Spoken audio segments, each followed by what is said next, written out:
Glad to join my next guest here, who may be somewhat of a returning guest, as he's got a wealth of information from everything from politics to the law. He is a former Chicago Alderman. He is an attorney. He is Bob Fioretti, joining us on WMAY. Bob, thanks for taking time with us this morning. A lot to get into in the short amount of time we've got together, but I definitely want to bring you back on to react to a lot of things. But let's go ahead and start with the latest that you've seen out of the questions of judicial integrity concerning the Illinois Supreme Court justices that each received $1 million from Governor J.B. Pritzker. They've already been on the bench hearing the no-cash bail law that the governor's a top defendant in, but now they're also slated to take up the gun ban challenge that the governor's a top defendant in. As an attorney, tell me about what you've seen are kind of what are, easy triggers to lead to somebody recusing themselves from a case.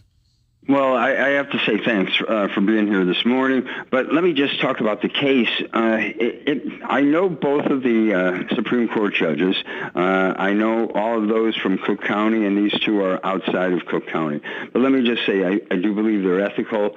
The problems that we have here with dealing with this kind of a situation is it really doesn't pass the smell test.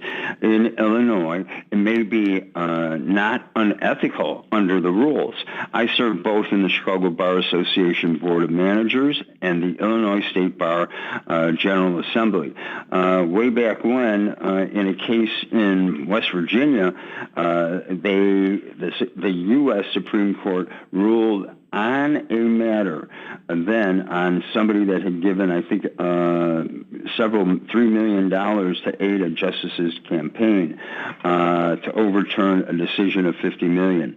And Justice Kennedy of the U.S. Supreme Court, when the case went up there, said based on objective and reasonable perceptions, when a person has a particular stake in a particular case and has somehow I think the words were disproportionately influenced in the placing of the judge by raising funds or directing the election of that case, then the judge should be disqualified. Now, the Illinois State Bar, way back in 2012, if my memory is correct, we tried to make changes in the rule and said that a judge should disqualify him or herself relating to either monetary or non-monetary support. And guess what?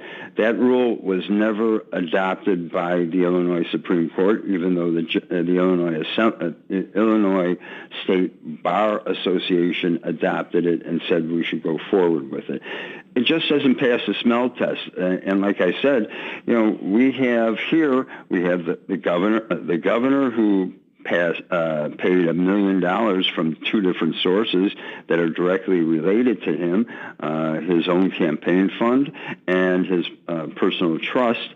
And the Democrats, there's a reason that we have a third reading, hopefully that we can have bipartisan support and discussion. But in this was passed in the middle of the night on the Safety Act, and also as we look at the future items that the governor may be a party to. And I think the judges, they may even bend over backwards, these two that did receive it, to try to make the right kind of ruling. But it's a long way to go. We have a Democrat-controlled House, Senate, the executive mansion, and I think a billionaire thinks they can do whatever they want at this stage. And so we've got some serious problems because the public needs to have confidence in decisions that are issued by the Illinois Supreme Court. They need to know that that's the final law, and they can't have outside influences influencing their decision or what they are going to write in that decision.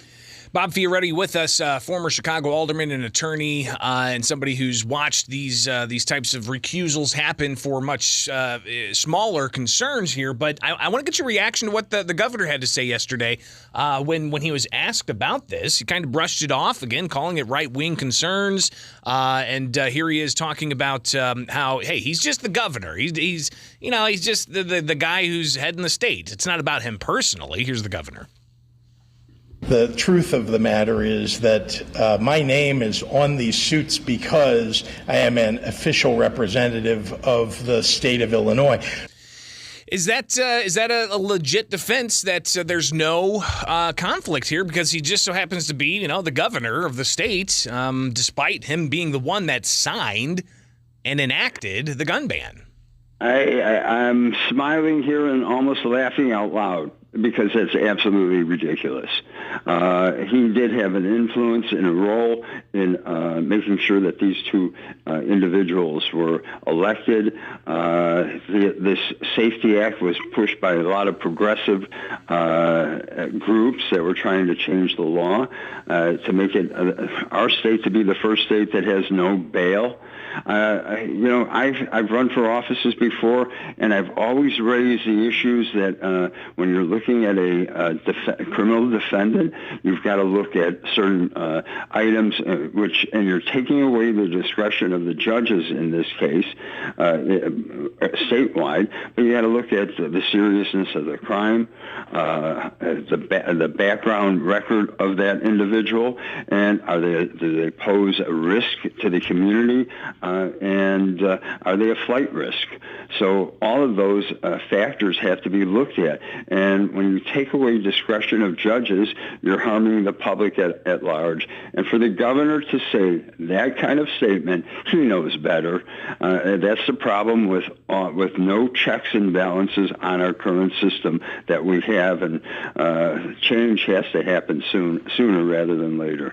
And I've always been fighting for the little guy and not for some of these big corporations and these big guys that are affecting all of these money buying grabs that we see right now.